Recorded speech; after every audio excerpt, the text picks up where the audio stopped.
پریز God, hallelujah, خداوند یسوع مسیح کے پیارے نام میں میری طرف سے آپ سب کو سلام۔ زندہ خدا کی شکر گزاری کرتے ہم سب مل کر خداوند کی پاک حضوری میں جمع ہوئے ہیں۔ اب وقت اور موقع ہے کہ ہم کلام خدا میں سے اپنی رہنمائی کے لیے سیکھیں۔ آئے پرانا عہد نامہ سلاطین کی پہلی کتاب فرسٹ کنگز چیپٹر 21، پہلا سلاطین باب نمبر 21، اور ہم اس کی پہلی آیت سے اپنی رہنمائی کے لیے پڑھیں گے۔ ان باتوں کے بعد ایسا ہوا کہ یزرعیلی نبوت کے پاس یزرعیل میں ایک پاکستان تھا جو سامریا کے بادشاہ اخیب کے محل سے لگا ہوا تھا۔ سو اخیب نے نبوت سے کہا کہ اپنا پاکستان مجھ کو دے دے تاکہ میں اسے ترکاری کا باغ بناؤں، کیونکہ وہ میرے گھر سے لگا ہوا ہے اور میں اس کے بدلے تجھ کو اس سے بہتر پاکستان دوں گا، یا اگر تجھے مناسب معلوم ہو تو میں تجھ کو اس کی قیمت نقد دے دوں گا۔ نبوت نے اخیب سے کہا خداوند مجھ سے ایسا نہ کرائے کہ میں تجھ کو اپنے باپ دادا کی میراث دے دوں۔ اور اخیب اس بات کے سبب سے جو یزرعیلی نبوت نے اس سے کہی اداس اور ناخوش ہو کر اپنے گھر میں آیا، کیونکہ اس نے کہا تھا میں تجھ کو اپنے باپ دادا کی میراث نہیں دوں گا۔ سو اس نے اپنے بستر پر لیٹ کر اپنا منہ پھیر لیا اور کھانا چھوڑ دیا۔ کلام خدا کے پڑھے اور سنے جانے کے وسیلہ سے ہم سب برکت پائیں۔ پریز گاڈ، ہاللویا۔ زندہ خدا کی شکر گزاری کرتے ہیں کلام کے اس خوبصورت حصہ کے لیے، بابرکت حصہ کے لیے، جس کے وسیلہ سے خدا ہماری تربیت اور ہماری اصلاح کرنے کو ہے۔ پہلا سلاطین 21واں باب، اور ہم نے اس کی پہلی 4 آیات کی تلاوت کی ہے۔ کلام خدا کی اس خوبصورت حصہ کے اندر ہمیں یہاں ایک شخص جو قوم بنی اسرائیل کا بادشاہ ہے اور اس کا نام اخیب ہے، اور یہ بادشاہ ایک محل میں رہتا ہے اور اس کے محل کے ساتھ ایک شخص کا پاکستان ہے، اس کا کھیت ہے، اس کا باغ ہے، اور وہ اسے میراث میں باپ دادا سے ملا ہوا ہے۔ بادشاہ جب یہ دیکھتا ہے کہ یہ پلاٹ مجھے سوٹ کرتا ہے، یہ کھیت میرے لیے اچھا ہے، یہ باغ، یہ پاکستان میرے محل کے ساتھ جڑا ہوا ہے، خوبصورت بھی ہے، اور اگر یہ مجھے مل جائے تو کتنا اچھا ہوگا۔ بادشاہ اس چیز کے لیے فکر مند ہوا، پریشان ہونے لگا، اور جناب نے کھانا کھانا چھوڑ دیا۔ اس فکر میں، اس پریشانی کے اندر جب نبوت سے بات کی گئی اور کہا گیا کہ اپنا پاکستان، اپنا کھیت مجھے دے دو، میں یہاں پر سبزی کے لیے، ترکاری کے لیے یہاں کچھ کام کروں گا، اس کو اپنا پاکستان بنا لوں گا، اپنا کھیت بنا لوں گا، اپنا باغ بنا لوں گا۔ اور وہ اس چیز کے لیے اندر ہی اندر فکر مند ہوا جب نبوت نے صاف انکار کر دیا۔ اس نے کہا خدا مجھ سے ایسا نہ کرائے، یہ میرے باپ دادا کی میراث ہے، باپ دادا سے یہ جگہ، یہ زمین، یہ کھیت، یہ پاکستان، یہ باغ مجھ کو ملا ہے، اور خدا مجھ سے ایسا نہ کرائے۔ وہ اس بات کے لیے رضامند نہ ہوا۔ بادشاہ نے کہا اس سے بہتر کھیت، اس سے بہتر پلاٹ میں کسی اور جگہ پر آپ کو دے دیتا ہوں اس کے بدلہ میں، یا نقد اس کی قیمت دے دیتا ہوں جو آپ منہ مانگی قیمت ہو، اور وہ مجھے دے دیا جائے، مجھ سے روپیہ لے لیا جائے، اس کے بدلے میں پلاٹ لے لیا جائے، کوئی اور کھیت لے لیا جائے۔ لیکن اس شخص نے جو ہے وہ صاف انکار کر دیا، اور وہ اس بات کے لیے اگری نہیں ہوا، رضامند نہیں ہوا، مائل نہیں ہوا۔ اور سے کہا خدا مجھ سے ایسا نہ کرے، میرے باپ دادا کی میراث ہے، میں بادشاہ کو نہیں دے سکتا۔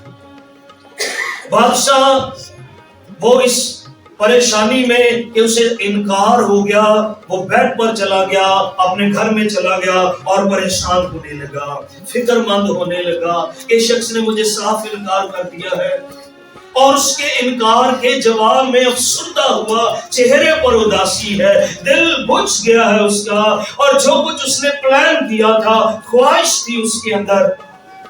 یہ شخص اخیب جو اسرائیل کا بادشاہ ہے، 22 برس کا تھا جب وہ قوم بنی اسرائیل کا بادشاہ بنا، سلطنت کرنے لگا۔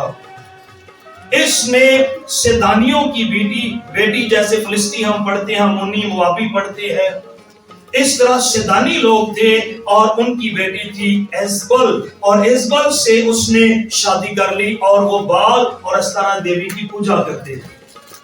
یہاں یہ بادشاہ جو قوم بنی اسرائیل کا بادشاہ اخیب ہے، وہ بدی کے اندر گر گیا، اس کا اسپرچول لیول نیچے آ گیا، گراوٹ کا شکار ہو گیا، پست ہونے لگا، خدا سے دھیان اور نظریں خیالات اس کی توجہ ہٹنے لگی، اور سیدانیوں کی بیٹی ایزبل سے بیاہ کرنے کے بعد وہ بال دیوتا کی پوجا کرنے لگا، اور اس نے اپنے شہر ملک کے اندر بال دیوتا اور استارا دیوی کے لیے مندر اور مسبے بنائے، اور یوں وہ خدا کو غضبناک کرنے لگا۔ اس شادی کے بعد اس کی زندگی کے معاملات خراب ہوئے ہیں، اور بدی نے اس کے دل میں جڑ پکڑ لی ہے، اور وہ ساری قوم کے لیے یہ جو اخیب ہے وہ پریشانی کا باعث بنا ہوا ہے، اور کیونکہ جہاں بدی ہے وہاں خدا کا روح، خدا بیزار ہے، وہاں خدا راضی نہیں ہے، وہاں اس کا روح نہیں ٹھہرتا۔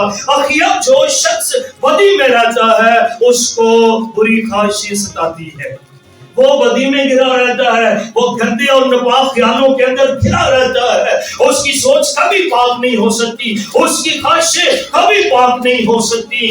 جو گناہ میں رہتا ہے بدی میں غرق رہتا ہے، اور وہ اسی طرح کی گندی اور ناپاک سوچ کی دلدل اور قبضہ کے اندر پھنسا ہوا شخص ہے، اور یہ ایزبل کے قبضہ میں ہے، ایزبل بال اور استارا دیوی کے قبضہ میں ہے۔ اخیب قوم بنی اسرائیل کا بادشاہ، وہ بھی اب بال دیوتا اور استارا دیوی کی پوجا کے اندر مصروف ہے، ناپاک ہو چکا ہے، بت پرستی میں گر چکا ہے، خدا کو غضبناک کرتا ہے، بدی میں رہنے والا لالچ کی بدروس کے اندر ہے، بدی کی بدروس کے اندر ہے، اور اس نے اپنی بدی اور برائیوں میں ایک بری خواہش کا اظہار کر دیا، اس کے اندر جو بیڈ ڈیزائر تھی، اس نے کہا نبوت کا پاکستان مجھے مل جانا چاہیے، جس پر اس کا حق نہیں ہے وہ اس کے لیے پریشان ہے،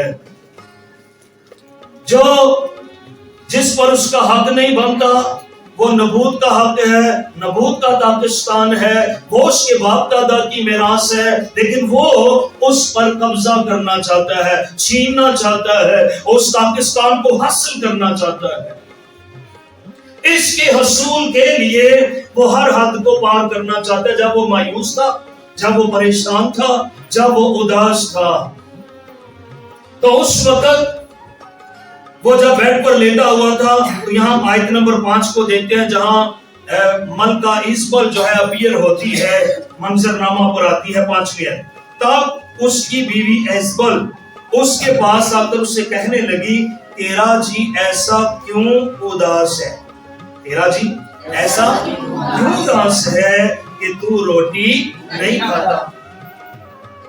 تب اس نے اپنا سارا حال ملکہ کو، اپنی بیوی کو بتایا، میں نے نبوت سے کھیت مانگا، پاکستان مانگا، میرے محل سے لگا ہوا ہے، مجھے سوٹ کرتا ہے، مجھے چاہیے، اور اس نے صاف انکار کر دیا ہے، تو اس سبب سے میں کھانا نہیں کھانا چاہتا، اس سبب سے میں اداس اور پریشان ہو گیا۔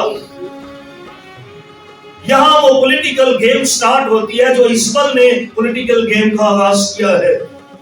ہمارے ملک کے اندر بھی ایک پولیٹیکل گیم جو ہے وہ بڑا شور ہے، سیاست اور سیاسی لوگ بڑے جوش کے اندر آئے ہوئے ہیں۔ یہاں ہم دیکھ رہے ہیں کہ یہ ایک پولیٹیکل گیم ہے، اور ایزبل جو ملکہ ہے وہ ایک پولیٹیکل گیم کا آغاز کرتی ہے۔ آپ جانتے ہیں دانیل کے خلاف بھی ایک پولیٹیکل گیم شروع کی گئی تھی، اس کے ساتھ جو وزیر تھے انہوں نے کہا، بادشاہ تیری مورتی کی کوئی عزت نہیں کرتا، نہ اس کی پرستش کرتا ہے۔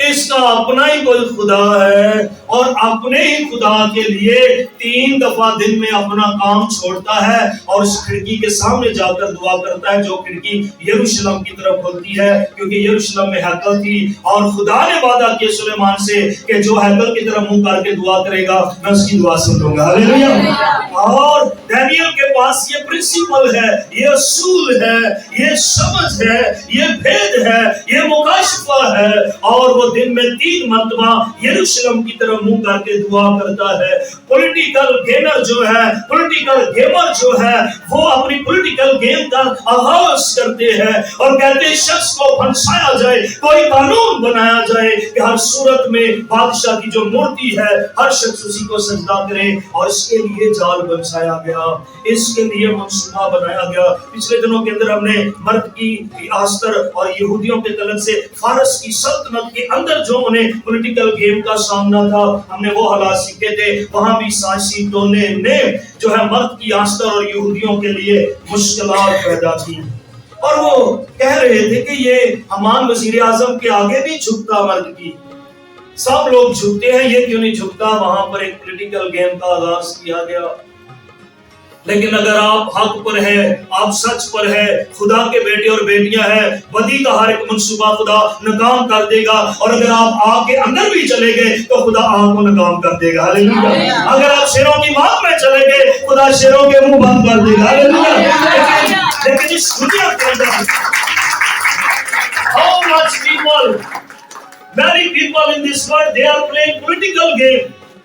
وہ سیاست کر رہے ہیں، چرچ کے اندر، کلیسیا کے اندر پارٹی بازی چل رہی ہے، اور لوگ جو ہے وہ بہت دفعہ بہت ساری سیاسی گیموں کے اندر جیت بھی جاتے ہیں، خدا کا جشن منانا چاہتے ہیں، اور دانیل کو پھنسانے والے پولیٹیکل جو گیم کھیلنے والے لوگ ہیں انہوں نے دانیل کو شدرک مشک عبدالنجو کو پھنسایا، آستر کو، یہودی لوگوں کو، مرد کی کو اپنے سیاسی اور گندے اور ناپاک منصوبوں کی وجہ سے انہیں اپنے گھر سے گندا کرنے کی کوشش کی، لیکن وہ پولیٹیکل گیم کے اندر نہیں آئے کیونکہ خدا نے ان کو آگ میں سے باہر نکال لیا۔ ہاللیلویہ۔ شیروں کی آگ میں سے باہر نکال لیا، حمان کے گندے ناپاک منصوبوں کے اندر سے نکال لیا۔ سو یہاں پر ایک پولیٹیکل گیم کا آغاز ہو گیا ہے، اور اس کا نام ایزبل ملکہ ہے۔ اس نے خط لکھے بادشاہ کے نام سے، اور وہ منظر عام پر آ گئی ہے۔ اس نے پولیٹیکل گیم کا آغاز کر دیا ہے۔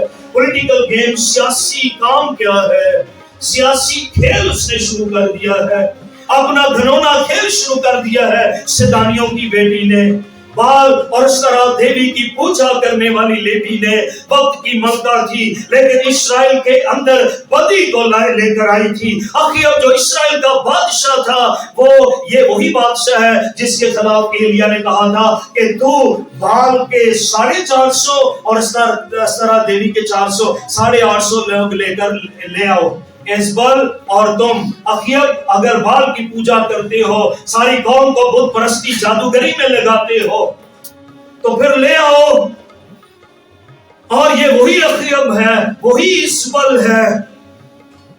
تو یہاں پر اس نے یہ پولیٹیکل گیم کا آغاز کیا کہ 2 ناپاک شریر جھوٹے گواہ کھڑے کیے جائیں، اور اسے بادشاہ کے نام سے لیٹر لکھے، روزہ کی منادی کرائی، اور شریر گواہوں کے ساتھ پلاننگ کر کے کہا کہ نبوت کو اونچی جگہ پر بٹھانا اور اس کے خلاف جھوٹی گواہی دینا، کس نے بادشاہ پر اور خدا پر جو اسرائیل کا خدا ہے اس پر لعنت کی ہے۔